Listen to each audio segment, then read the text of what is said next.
Media இவ்வளோ ஆக்டிவாக இருக்குது, 24 ஹவர்ஸ் நியூஸ் சேனல்ஸ் வந்து இவ்வளோ ஆக்டிவாக இருக்காங்க. இப்படி ஒரு காலகட்டத்தில் வந்து இந்த பிரச்சனை வெளியிலே தெரியல. இவங்க ரொம்ப அவர் மனோஜ் நானும் டிஸ்கஸ் பண்ணிட்டு இருந்தபோது நான் வர வழியெல்லாம் ஒவ்வொரு தடவையும் நான் யோசிச்சுட்டு இருக்க விஷயம், இவங்களை எப்படி இவ்வளோ இன்விசிபிள் ஆக்கிறாங்க. அதை தான் அவர் சொல்ல வந்தார்.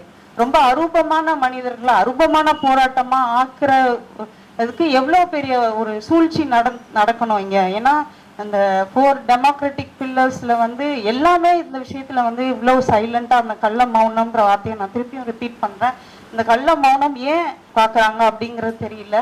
உரிமைசார் அமைப்புகள் இங்கே வந்து இவ்வளோ அமைப்புகள் இருக்காங்க.